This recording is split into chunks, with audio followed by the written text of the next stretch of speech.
Eran las 00:13 cuando mi celular vibró en la oscuridad del cuarto. Era mi hija, agente de la Guardia Nacional, llamando con una voz que nunca le había escuchado antes, trémula, casi rota. «Mamá, apaga todas las luces ahora mismo, vete al cuartito del fondo y echa llave. Y por favor, no dejes que mi hermano y su mujer se den cuenta de nada». En ese momento entendí que la vida que conocía se había acabado. Lo que aún no sabía era que había sido destruida de adentro hacia afuera, por quienes más amaba. Pero antes de continuar, checa si ya estás suscrito al canal y escribe en los comentarios: ¿desde dónde estás viendo este video? Nos encanta saber hasta dónde están llegando nuestras historias. Mi nombre es Lola, Dolores Cavazos. Tengo 65 años y pasé la vida entera cosiendo. No telas, no ropa, sino vidas. Fui trabajadora social por 38 años en un pueblo de Guanajuato, un lugar lo suficientemente pequeño para que todos supieran el nombre de todos, y lo suficientemente grande para esconder muchas cosas feas bajo las apariencias bonitas. Aprendí pronto que las familias tienen dos caras, la que se muestra en la misa del domingo y la que se queda bajo llave en casa durante la semana. Después de que me jubilé, transformé el cuartito del fondo de mi casa en un taller. Empecé a restaurar muebles antiguos, sillas viejas, baúles de madera, espejos con marcos agrietados. Mi esposo, don Gerardo, siempre decía que yo me la pasé arreglando gente toda la vida, así que tenía sentido que ahora arreglara cosas. Él murió hace 11 meses. Cáncer de páncreas. Demasiado rápido para asimilarlo, demasiado lento para que no doliera cada día. La casa se quedó grande después de él, no grande de tamaño, grande de silencio. El tipo de silencio que ocupa las habitaciones como una neblina, que se sienta en la silla de la cocina, que se acuesta del lado equivocado de la cama. Me sorprendí hablando sola más de una vez. No con él, con sus cosas, con el cinturón colgado en el baño que aún no había sido capaz de guardar. Mi hija más chica, Jimena, fue la primera en notarlo. Ella vive en la Ciudad de México. Trabaja en la Guardia Nacional hace 12 años y tiene la misma maña que yo de observar las cosas antes de hablar. Llamaba cada semana, a veces 2 veces. Me preguntaba no solo cómo estaba, sino cómo estaba realmente. Hay una diferencia, y ella lo sabía. Mi hijo el mayor, Mateo, vive a 40 minutos de mí. Él y su esposa, Viviana, Vivi, como pedía que la llamaran desde el principio. Aparecieron 6 meses después del velorio de Gerardo con una propuesta que me sonó a puro cuidado. En ese entonces, estábamos sentados en mi pórtico, con el atardecer entrando por la ventana, y Mateo me puso la mano en la rodilla con esa seriedad que heredó de su padre. «Mamá, no podemos dormir sabiendo que estás aquí solita. Deja que nos mudemos para acá un tiempo. Te ayudamos con los gastos, con la casa, con lo que necesites». Vivi estaba a su lado, sonriendo. Tiene una sonrisa que parece ensayada frente al espejo, demasiado perfecta, de la forma incorrecta. Pero yo estaba tan cansada de la soledad que quise creer que era gentileza. Así que dije que sí. Se mudaron un viernes de marzo, con cajas y más cajas, y la casa se llenó de ruido otra vez. Por unos días fue bueno. Mateo preparaba café por la mañana. Vivi ponía música mientras arreglaba la sala. Las comidas tenían plática. Mi cuerpo se relajó de una forma que no me había dado cuenta que necesitaba. Pero las cosas empezaron a cambiar despacio. Tan despacio que apenas lo noté. Lo primero fue el medicamento. Yo tomaba solo una pastilla para la presión, por la mañana. Siempre lo hice sola por años. Una semana después de que llegaron, Vivi apareció en la cocina con un comprimido en la mano, diferente al mío, más chico, blanco, sin nombre en la tira. Llamó su doctora, doña Lola. Dijo que iba a agregar un suplemento para el corazón. Se lo dejé separado. Se me hizo raro no haber recibido la llamada, pero Vivi ya había desviado el tema antes de que yo preguntara. Me la tomé. A la semana siguiente, ya no tomaba mi medicina de la presión sola. Ella traía las 2 juntas, mañana y noche, siempre con un vaso de agua y esa sonrisa. Y yo, sin darme cuenta, Me fui dejando. La segunda señal vino cuando intenté llamar a mi amiga Lupita, que vive en la calle de atrás y que fue mi compañera de trabajo por 20 años. Mateo contestó antes que yo. Dijo que yo estaba descansando, que ella podría llamar después. Lupita no volvió a llamar. Pensé que estaba ocupada. Solo vine a entender después que él había bloqueado su número en mi celular. Pero lo que me asustó de verdad fue la tarde en que entré a la cocina y vi a Gerardo sentado a la mesa. No era él. Claro que no era él. Pero por un segundo entero y aterrador, vi su silueta en la silla de siempre, con la taza de café en la mano. Parpadeé. La silla estaba vacía. Me apoyé en la barra con las piernas temblorosas y el corazón en la garganta. Cuando se lo conté a Mateo esa noche, se puso serio. Dijo que eso era señal de que necesitaba seguimiento médico, que el doctor ya había dicho que yo podía tener episodios así. Yo no recordaba que ningún doctor hubiera dicho eso, pero mi cabeza estaba tan pesada, tan lenta, que lo dejé pasar. Fue solo cuando la neblina empezó a adueñarse de mis días que me di cuenta de que algo estaba muy, pero muy mal. Hay una diferencia entre que se te olviden las cosas de vez en cuando, un nombre aquí, una llave allá, y sentir que tus propios pensamientos están sumergidos. El segundo tipo es aterrador de una forma que no cabe en palabras. Es como intentar pescar dentro de un río de lodo. Sabes que hay algo allá abajo. Sientes que casi lo alcanzas, pero la mano se cierra en el vacío cada vez. Empecé a despertar sin saber qué día era, a veces sin saber qué hora era. Entraba al taller del fondo, me quedaba en la puerta mirando los muebles a medio restaurar como si fueran objetos de un mundo que ya no reconocía. Una vez agarré la brocha del barniz y me quedé 20 minutos sosteniéndola sin usarla. Solo después me di cuenta de que me había quedado ahí parada, perdida dentro de mi propia cabeza. Lupita había desaparecido.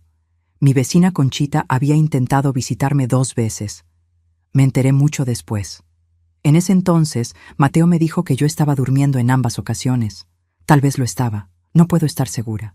Ese es el horror de cuando alguien baraja tu percepción. Empiezas a dudar de tu propia memoria. Lo que yo sabía, muy en el fondo, era que antes de que Mateo y Vivi llegaran, yo estaba triste, pero estaba lúcida. Lloraba por Gerardo, sí. Me quedaba días más quieta, claro que sí. Pero pensaba claro. Leía el periódico, discutía de política con Lupita, restauraba piezas con precisión. Ahora era como si alguien hubiera bajado un vidrio opaco entre el mundo y yo. El giro vino por casualidad, como suele pasar. Un domingo por la tarde, mientras Mateo y Vivi habían salido a comer fuera, fui a buscar un libro al estante de la sala. Uno sobre técnicas de restauración de madera que había comprado antes de que Gerardo enfermara. Jalé el libro y junto con él cayó una carpeta que estaba apretada ahí al lado. Documentos. Algunos eran míos. Escrituras de la casa, estado de cuenta bancario, copia del INE. Pero había otros que yo nunca había visto. Formularios de evaluación neuropsiquiátrica con mi nombre. Diagnósticos ya llenos que incluían deterioro cognitivo progresivo, incapacidad para gestionar patrimonio y riesgo de autolesión. Las manos me temblaron tanto que el papel se sacudía. Los formularios tenían el membrete de una clínica llamada Instituto Sereno, Centro de Rehabilitación Cognitiva y Emocional, y mi nombre estaba escrito arriba, con fecha de nacimiento, CURP, dirección. Todo. Solo faltaban las firmas.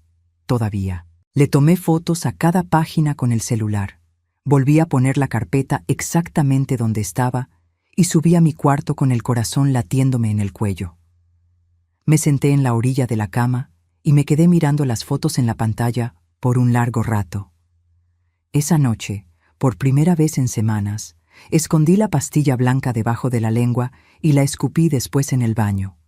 Era pequeña, sin marca, sin nada que yo reconociera como un suplemento. La disolví en un frasco de agua viejo que guardaba en el taller y observé. Se quedó con una turbiedad grisácea, espesa, que se pegaba a las paredes del vidrio. Mi medicina de la presión de siempre, al echarla en agua, se disolvía limpia, apenas anaranjada por la cápsula. Eso no era ningún suplemento. Esa misma noche, agarré el celular viejo que estaba al fondo del cajón del taller, un aparato que había guardado cuando cambié de número hace 2 años, y que por pura suerte aún tenía batería cuando lo puse a cargar. Recordé que Jimena me había pedido, en una plática hace meses, que guardara ese número de emergencia de ella anotado en un papel. No en el celular nuevo, mamá, en un papel de verdad, en tu libretita. Me había dado risa su exageración. Ahora fui a buscar la libretita con las manos todavía temblando. Ahí estaba, pero esperé hasta la madrugada para llamar. Necesitaba estar segura de que Mateo y Vivi estaban dormidos. Necesitaba tiempo para organizar lo que iba a decir. A las 00:13 fui yo quien llamó a Jimena, y fue ella quien dijo, con la voz quebrándose de alivio y de miedo al mismo tiempo: «Mamá, gracias a Dios, estaba a punto de caer allá sin avisar. Escucha, apaga las luces, vete al taller del fondo y echa llave. Y no dejes que Mateo y Vivi se den cuenta de nada. Necesito contarte lo que descubrí». El taller del fondo siempre fue el lugar más mío de toda la casa. Huele a cera de abeja, a lija, a barniz viejo. Los estantes están llenos de piezas en diferentes etapas. Una cómoda del siglo pasado con el cajón atorado, un espejo ovalado con el marco astillado en 3 lugares, un baúl de cedro que fue de la mamá de Gerardo. Todo allá espera paciencia. Todo allá puede ser recuperado. Me encerré ahí adentro a oscuras, sentada en el banquito bajo que uso cuando trabajo en las piezas más chicas, con el celular viejo pegado al oído.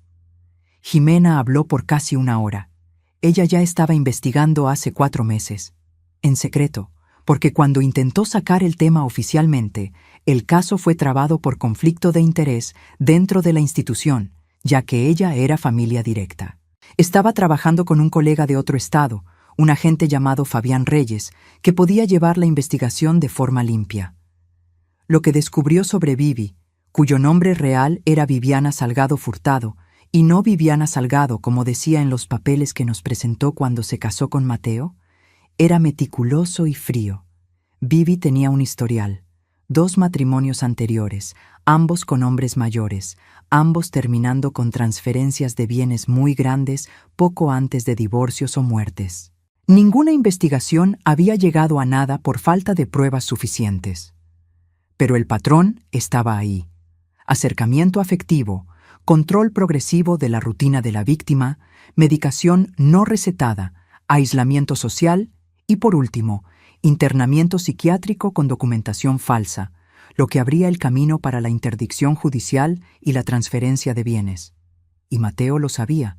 Esa parte Jimena me la dijo con una voz diferente, más baja, con un peso que reconocí como el mismo peso que yo estaba sintiendo desde que vi los formularios. El peso de una traición que no tiene cómo revertirse, que cambia todo lo que vino antes. Mateo no era el arquitecto del plan, ese papel era de Vivi, pero él había aceptado, había participado.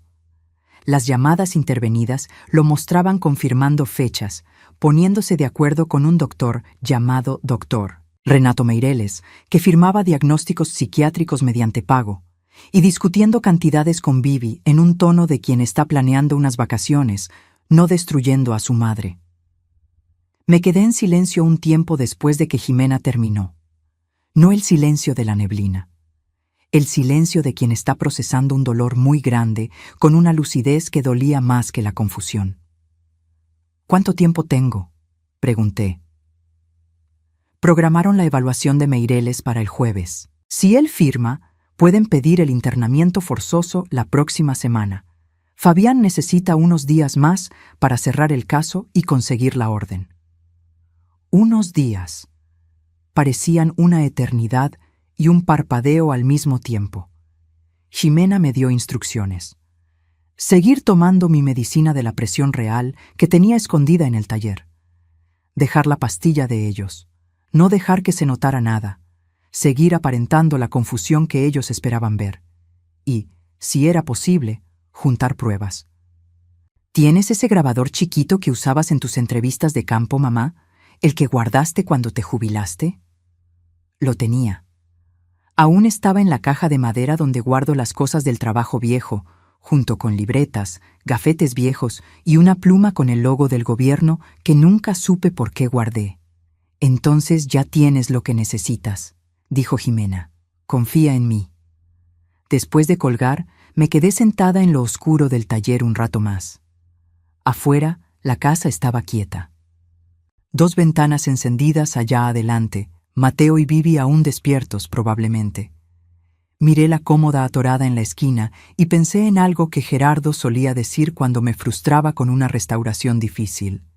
«Lola, la madera chueca no se endereza con prisa, se endereza con método». Método. Era lo que tenía ahora. Existe una cosa extraña que pasa cuando dejas de tomar una droga que te estaba nublando la mente. El mundo no regresa de un día para otro, pero regresa. Como cuando amanece despacio. Primero una franja de color en el horizonte que apenas se distingue de lo oscuro. Luego un gris que se va aclarando, hasta que de repente hay luz en todas partes y te preguntas cómo no estabas viendo antes. En 3 días, sin la pastilla blanca, yo era casi yo misma otra vez. La neblina se fue deshaciendo con una mezcla de alivio y terror. Alivio porque yo aún estaba ahí, entera, con mi memoria y mi juicio intactos. Terror porque, sin la neblina, podía ver con claridad todo lo que había pasado en los últimos meses. Cada llamada bloqueada, cada visita impedida, cada vez que Mateo me miraba con esa expresión de preocupación ensayada mientras Vivi me servía la pastilla con el vaso de agua. Seguía siendo todo igual. Despertaba despacio, me quedaba un poco parada sin hacer nada en la cocina como ellos estaban acostumbrados a verme. Dejaba mi habla un poco más arrastrada de lo normal. Pasé mi vida profesional observando el comportamiento humano. Sabía fingir lo suficiente para convencerlos. El grabador se quedaba en el bolsillo del mandil del taller.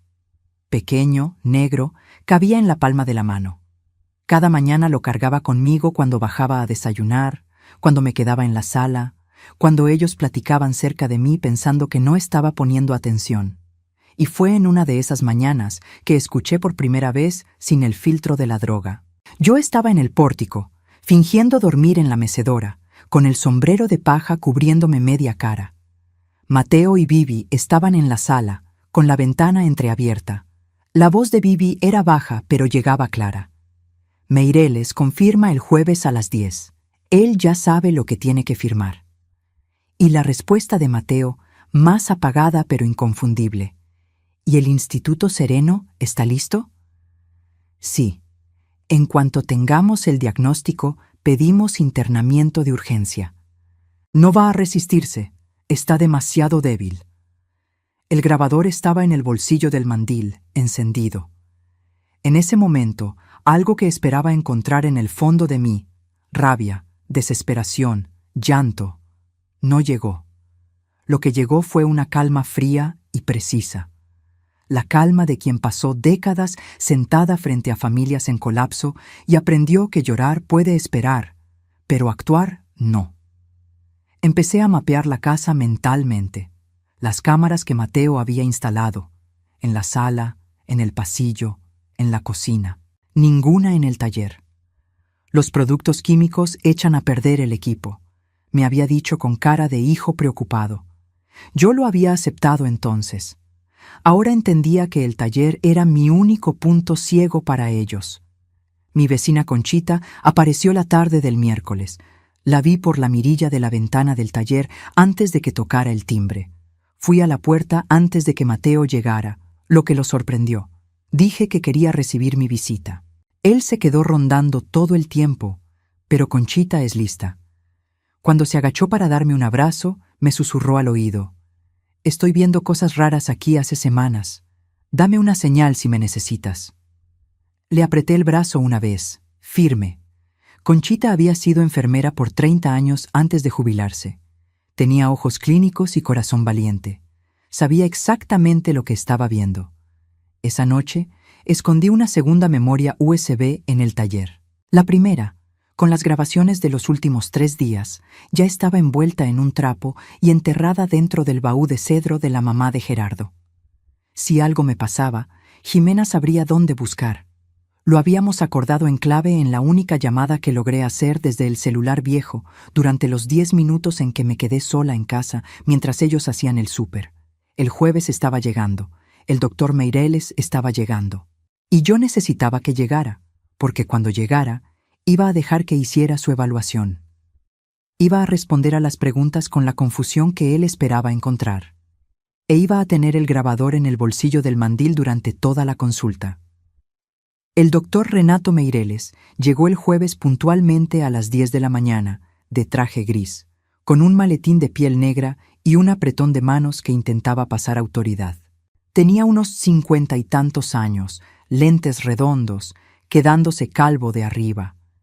El tipo de hombre que aprendió a usar la voz como instrumento de convencimiento. Me saludó con ese tono específico que algunas personas usan con los ancianos. Más alto de lo necesario, más lento de lo normal, como si uno fuera niño o se estuviera quedando sordo. Lo reconocí. Había visto el mismo tono en casos de abuso institucional durante toda mi carrera. Nos sentamos en la sala. Mateo y Vivi se quedaron cerca. El grabador estaba en el bolsillo del mandil, encendido desde hacía 20 minutos. Meireles abrió el maletín y empezó. Respondí a las preguntas de orientación. Fecha, lugar, quién es el presidente, con pequeñas dudas calculadas, el tipo que él esperaba registrar. Cuando me pidió que contara de 20 en 20 hacia atrás, titubeé en el segundo número, corregí despacio, con cara de esfuerzo. Era actuación pura. Pero era lo que él necesitaba ver para llenar lo que ya tenía planeado llenar. A la mitad de la evaluación, me preguntó si veía cosas que otras personas no veían.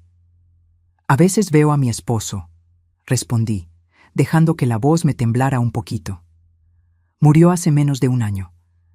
Meireles anotó algo y cambió una mirada rápida con Vivi. Ella asintió casi imperceptiblemente.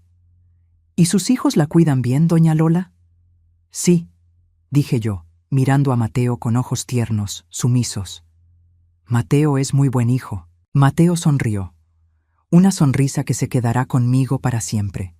No por lo que tenía de afecto, sino por lo que tenía de alivio calculado. El alivio de quien cree que se va a salir con la suya. La consulta duró 40 minutos. Cuando Meireles salió para platicar con Mateo y Vivi en la cocina, me tardé unos 10 minutos fingiendo que me costaba subir las escaleras. Tiempo suficiente para captar por la ventana entreabierta del pasillo su conversación. Meireles dijo que el cuadro presentaba elementos suficientes para justificar una evaluación profunda en un ambiente especializado, que podría tener el diagnóstico listo para el día siguiente, que el Instituto Sereno tenía lugar disponible a partir del lunes. Escuché a Vivi decir que perfecto, que sería un alivio, que estaba agotada de cuidar sola. Subí a mi cuarto, cerré la puerta y saqué el grabador del bolsillo. La luz roja parpadeaba, todo grabado. Esa tarde, mientras Mateo y Vivi salieron a arreglar unos papeles, los papeles del internamiento, lo sabía bien, Conchita apareció por la puerta de atrás, que yo había dejado sin llave. Nos sentamos en el taller.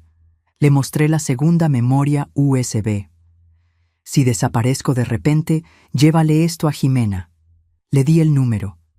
Ella se lo guardó en el brasier sin preguntar nada más. Conchita es del tipo de personas que han existido en los peores momentos de mi vida para recordarme que la gente buena todavía existe. Esa noche, le mandé un mensaje a Jimena por el celular viejo. Diagnóstico sale mañana.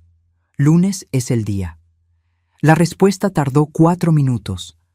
Fabián cierra la orden mañana por la tarde. Estaré ahí el sábado temprano. Aguanta 2 días más, mamá. 2 días. Había pasado casi 6 meses siendo envenenada y aislada. 2 días los aguantaba. No dormí la noche del viernes. No fue insomnio de ansiedad. Fue decisión.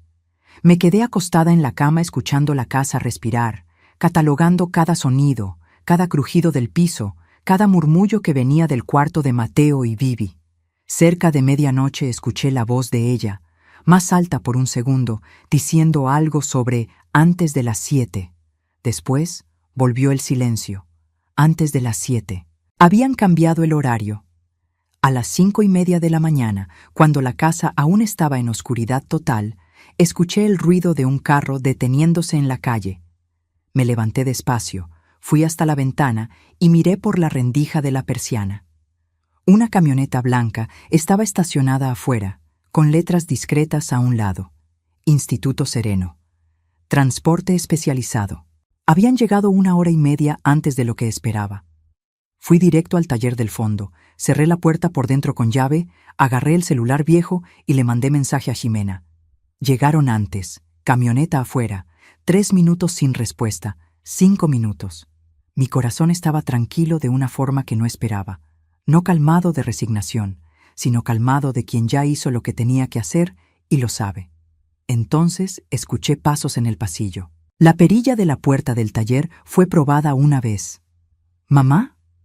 La voz de Mateo era suave, cargada de una falsa delicadeza. «Mamá, ¿estás bien? Hay unas personas aquí que quieren conocerte, gente especializada que va a ayudar». No respondí. «Doña Lola». Ahora era Bibi, más firme. «Necesitamos que abra la puerta. Es por su bien». Seguí en silencio. De afuera llegaron voces que no conocía. Los hombres de la camioneta, probablemente. Escuché a Mateo decir en tono más bajo que podían forzar la cerradura, que la puerta era vieja. Y fue exactamente en ese momento que escuché otro sonido. Un carro frenando fuerte afuera, seguido de pasos rápidos en el pasillo lateral de la casa, el portón de atrás siendo abierto. «¡Guardia Nacional! ¡Nadie se mueva!». La voz de Ximena. Nunca en mi vida esa voz había sonado tan bonita. Lo que siguió fue rápido y confuso. Gritos, órdenes, el sonido de alguien siendo empujado contra la pared, el ruido de las esposas. Yo seguí parada en el taller hasta que escuché la voz de Ximena directamente del otro lado de la puerta. «Mamá, soy yo. Puedes abrir». Abrí.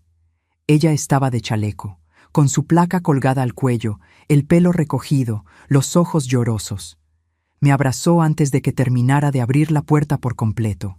Y yo me puse a llorar ahí, en el hombro de mi hija, en un llanto que no era debilidad. Eran meses de alivio saliendo de un tirón. Por el pasillo, podía ver a Mateo apoyado contra la pared con las manos atrás. Me miró, y por primera vez desde que tengo memoria, su cara no tenía ninguna máscara, solo vergüenza, solo el vacío de quien fue descubierto. A Bibi se la llevaron sin hacer ruido. Los 2 hombres de la camioneta fueron detenidos para investigación. Fabián Reyes, el colega de Ximena, estaba coordinando todo con un equipo de 4 agentes. Al doctor Meireles lo arrestarían más tarde ese mismo día, en su consultorio, en cuanto llegó la orden. Me senté en el banquito del taller mientras todo pasaba alrededor. Conchita apareció por la puerta de atrás con una expresión de quien estaba esperando ese momento hace semanas, y de hecho así era. Se sentó a mi lado sin decir nada, me tomó la mano y se quedó. A veces es eso lo que uno necesita. No explicaciones, no plática, solo una mano. El caso federal se desarrolló en las semanas siguientes, con un alcance que me dejó con la boca abierta. No porque me sorprendiera que existiera un esquema así, sino por la escala. El Instituto Sereno no era un caso aislado. Era parte de una red que operaba en 3 estados, con al menos 42 víctimas identificadas en los últimos 6 años. La mayoría ancianos con patrimonio importante, viudos recientes, con familiares dispuestos a cooperar mediante pago o participación en los bienes. El doctor Meireles firmaba los diagnósticos. Un abogado llamado Claudio Stein cuidaba la parte jurídica, interdicciones, transferencias, poderes. Y había un brazo financiero, un hombre llamado Rodrigo Faro, que cuidaba de licuar el dinero en empresas fantasma antes de que alguien lograra rastrearlo. Bibi había sido reclutada por Faro 2 años antes del matrimonio con Mateo. Mi hijo no había sido el arquitecto de nada, pero había sido cómplice consciente y eso la ley no lo ignoró. Ximena me mantuvo informada de cada paso, no como hija consolando a su madre, como agente respetando a una sobreviviente que había participado activamente en su propia defensa. Ella decía eso siempre que yo le agradecía. «Tú te salvaste, mamá. Yo llegué a tiempo porque tú me diste tiempo. Las grabaciones que hice fueron pieza central de la acusación. El Ministerio Público Federal las clasificó como el material más completo de una víctima directa que el caso tenía. Testifiqué por declaración escrita y después en audiencia, sentada en una sala fría con madera oscura en las paredes, con Jimena a mi lado y Conchita en las bancas. Hablé con voz firme. No temblé en ningún momento. Meireles se llevó 16 años, Stein, 14, Faro, 19. Su historial en otros estados pesó en la sentencia. Vivi recibió 22 años por ser parte de la operación hace más tiempo y por haber involucrado directamente a un familiar en la ejecución del plan. Mateo fue condenado a 8 años por complicidad y abuso financiero. Él no me miró durante toda la lectura de la sentencia. Yo sí lo miré a él. Necesitaba verlo. Necesitaba guardarlo en la memoria, no como tortura, sino como registro. Ese era mi hijo, y eso fue lo que él eligió ser. El Instituto Sereno fue clausurado. Las 42 víctimas identificadas pasaron por reevaluación médica. 28 aún estaban bajo medicación irregular cuando llegó la intervención federal. Muchas, liberadas de las drogas, recuperaron la claridad en semanas. Algunas ya no tenían a quién volver. La familia ya lo había liquidado todo. Se creó un fondo de restitución con los bienes incautados. Mucho dinero no se recuperó, pero algo regresó a quienes lo habían perdido. Vendí la casa. No fue una decisión difícil. La casa estaba llena de cosas buenas, recuerdos de Gerardo, de la infancia de los hijos, de la vida que construimos, pero estaba llena también de cosas que ya no quería cargar. Preferí guardar los recuerdos y dejar las habitaciones para que otra familia empezara de cero. Renté un departamento de 2 recámaras cerca de Ximena, en la Ciudad de México. Una de las recámaras se volvió taller. La luz entra por la ventana grande en la mañana, que es el mejor tipo de luz para trabajar con madera y barniz. El baúl de cedro de la mamá de Gerardo se quedó conmigo, restaurado y completo. El espejo ovalado con el marco que yo había reconstruido se quedó en la sala. El retrato que le hice a Gerardo en el 3er año de casados se quedó en la entrada. Él con esa sonrisa levemente irónica que nunca aprendí a pintar bien y que quedó perfecta exactamente por eso. Conchita se mudó al mismo barrio 6 meses después. «No fue por ti, fue por la panadería de la esquina», dijo. Me reí. Primera vez que me reía de verdad en casi un año. Empecé a dar clases de restauración de muebles en un centro cultural cerca de casa, 2 tardes por semana. Mis alumnos tienen entre 15 y 82 años. La alumna de 82 se llama Teresa. Tiene artritis en las manos y más precisión que yo. Me recuerda que uno no deja de ser capaz solo porque envejece. Solo dejas de serlo cuando dejas de intentar. Participé en un foro nacional sobre protección a adultos mayores convocado por la Secretaría de Gobernación, contando mi experiencia. Jimena estaba en la mesa de al lado. Cuando terminé de hablar, escuché aplausos de pie de una audiencia de 300 personas y me quedé sin saber para dónde mirar.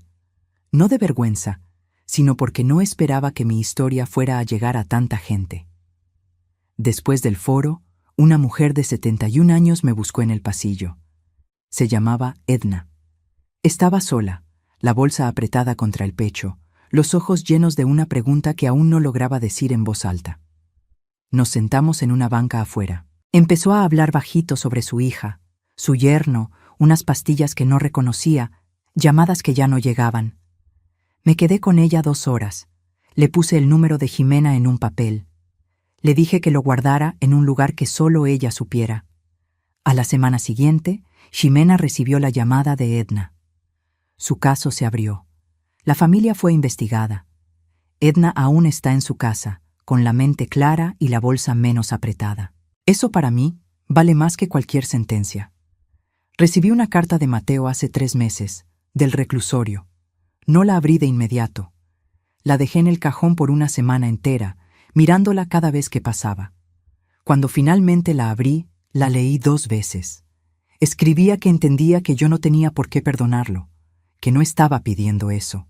Escribía que se había pasado la vida intentando ser el hijo que creía que mi expectativa exigía, y que en algún punto del camino había confundido lo que yo esperaba de él con lo que Vivi fue construyendo dentro de su cabeza. Que no era excusa, que era solo lo que lograba entender hasta ahora, que extrañaba a su papá. Ese pedazo se quedó conmigo de una forma diferente, porque yo también lo extraño. Extraño a Gerardo todos los días, y parte de lo que me destrozó de lo que hizo Mateo fue saber que fue capaz de eso mientras aún estábamos todos de luto. Mientras yo todavía estaba aprendiendo a dormir del lado equivocado de la cama. No respondí la carta, pero no la tiré. La guardo en la misma caja donde están sus fotos de niño. No sé qué significa eso. Tal vez no necesite significar nada todavía. Tengo 65 años. No soy vieja. Soy una mujer que pasó la vida entera intentando restaurar lo que estaba roto, en familias, en muebles, en personas, y que aprendió, de la manera más dura posible, que no todo puede ser restaurado. Pero que eso no significa que dejas de intentar. Con lo que Meireles, Vivi y todos ellos no contaban, era con esto, con que yo sabía reconocer patrones, con que había pasado décadas sentada frente a familias en crisis y había aprendido a distinguir el cuidado verdadero del cuidado fingido, con que la neblina que pusieron en mi cabeza no borró quién era yo, solo la retrasó, y con que mi hija me había enseñado, sin saber, a guardar un número en una libretita. A Gerardo le hubiera gustado cómo terminó todo, no lo que pasó. Él se habría quedado con el corazón roto por Mateo, como yo, pero le habría gustado la forma en que lo enfrenté. Me veo contándole mientras trabajo en el taller, e imagino que sonreiría con esa sonrisa levemente irónica del retrato y diría: «Sabía que te las ibas a arreglar, Lola, siempre lo haces». La madera chueca no se endereza con prisa, se endereza con método, y a veces, con la mano correcta sosteniendo la tuya. Ahora, si te gustó esta historia, haz clic en suscribirse y cuéntame en los comentarios, ¿qué parte te dejó con la boca abierta? Ah, y no olvides hacerte miembro para tener acceso a videos exclusivos que no subo aquí. Te espero allá.